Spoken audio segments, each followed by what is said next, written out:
What's up, guys? Jags Nation here to bring you my Week 7 game recap between the Jacksonville Jaguars and the Los Angeles Chargers. The Jaguars fall to the Chargers by the final score of 39-29, and the Jaguars are now 1-6 on the season. Basically, the season's over. Season's been over since like Week 4, Week 5. But I'm going to go over a few of my takeaways of the game. So yeah, let's go ahead and get into it. The few positives of this game, I thought there was a lot of fight from the team, especially some certain players I'm about to talk about. Thought Devon Hamilton had a pretty good game in my opinion. He was very good against the run. Thought he pressured the quarterback pretty well. So definitely, the third round pick from Ohio State. Definitely enjoyed seeing him get involved. So thought he had a pretty decent game. Other than that, no one else on defense really, did much. We allowed 39 points again. I will say though, Todd Wash actually looks like he blitzed a little bit more, so we got a little bit more pressure. We only ended up with 1 sack once again, but it did look like we got a little bit more pressure and made Justin Herbert a little uncomfortable in the pocket at times. So I guess that was the only positive from the defensive side of the ball. But I'm not going to sit here and complain about the defense week in and week out because it's basically me saying the same thing over and over again. Also on the offensive side of the ball, let's give round of applause to James Robinson. That dude is a beast. He ran for over 100 yards and caught some passes. He had a rushing touchdown and a receiving touchdown. The dude balled out. They handed him keys to the offense, said, "Here, take it," and he did. They did kind of run away from him in the fourth quarter a little bit, so that was a little disappointing. But overall, great performance by him. Hopefully, he can have another 100-yard game. This is his, I believe, second 100-yard game this season. And for an undrafted rookie, having now over 400 rushing yards, 4 rushing touchdowns, 2 receiving touchdowns, I mean, you can't ask for much more from an undrafted guy. So he's definitely, the future starting running back of the Jaguars. So definitely, I just enjoy watching him play each and every week, because he just has a burst. He's not afraid to take hits. He will stiff arm people and just break a bunch of tackles. So kudos to him. Also, I thought Laviska had a few nice catches. They didn't utilize him a lot in the run, but that's all right, even though he not wanted him to, but that's fine. He had a few nice catches. He had a nice 36-yard catch and run. Basically, he caught it 10 yards and ran it for another 20, 25 yards. And he was dragging defenders left and right. So definitely, cool seeing that. I thought the offensive line was terrible this game. Once again, last week I thought the Lions game was bad, but I think this was a lot worse. I believe Minshew got sacked 5 times, and out of those 5, I would say 4 of them were on the offensive line. Only 1 or 2 were on Minshew. Thought Minshew was very inconsistent. The first quarter, he was terrible. Second quarter, he got a little bit more momentum. Third quarter, I thought he played pretty well. Fourth quarter, not so much. He had a nice 30-yard touchdown pass to, or 28, 30-yarder around there. Nice touchdown pass to Chris Conley. It was a dime. So Minshew definitely, I think he played better this week than he did last week. But still, it's not, it's not very good. We're going to draft a quarterback, probably 95% likely, probably 99 at this point. Probably won't be probably won't be Trevor Lawrence because the Jets, there's a good chance Jets are going to go 1-16. But there's a small chance we possibly can get that number 1 pick if the Jets win 1 game and we don't win anymore. So we possibly could get Trevor Lawrence, but more likely we will be getting Justin Fields. But Justin Fields looked good on Saturday, so I will be okay with that.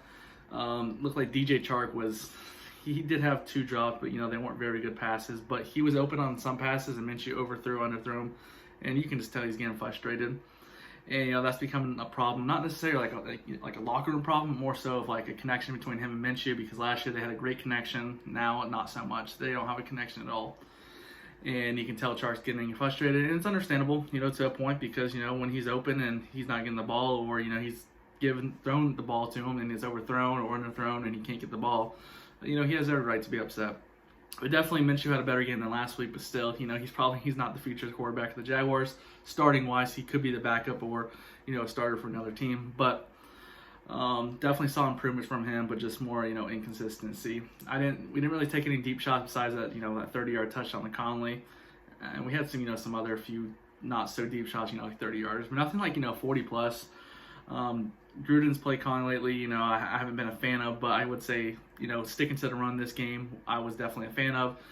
Basically, pound the rock, because then they're going to stack the box. That's going to be great for play action, but even James Robinson likes the stack box because he can break one a long run eventually. Special teams, Daniel Thomas had a blocked punt return for a touchdown, so that was awesome for him to get involved there.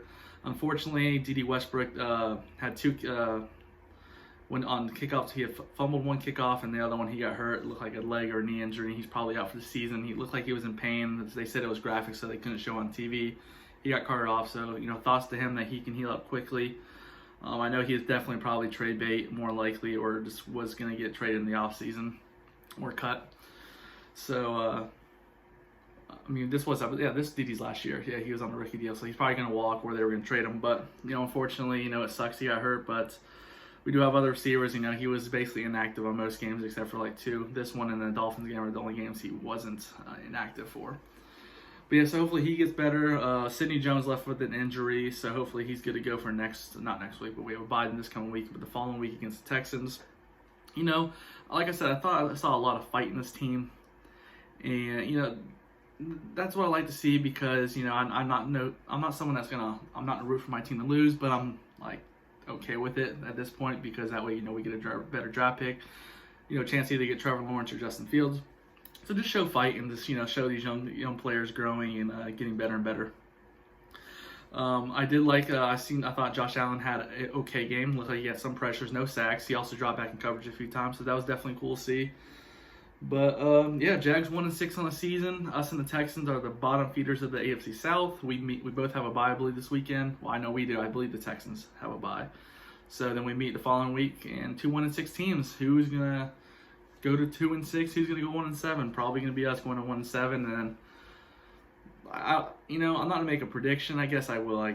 Maybe I don't know. I think we'll probably end up going 2-14. We're probably gonna end up beating a team we have no business beating. Not saying we're gonna beat the Ravens or the Packers or anything like that, but you never know. Knowing the Jags, we're going to beat a team we have no business, beating at all, and it's just gonna mess up our whole draft pick and draft order. But yeah, Jags lose 39-29. Definitely had exciting moments, especially in the end of the second quarter and third quarter when the Jags started scoring points, and some exciting things. Enjoyed watching the young guys get some playing time and just experience that way they can build on, and we can see what we have in these younger guys and younger players. So yeah, I think this week, since it's a bye, I'm going to talk about the next video coming out, since it is a bye week, about why the Jaguars are a good destination for a new head coach, a young head coach, and even a new GM if we do get a new GM. So be on the lookout for that video. Thanks for watching, and go Jags.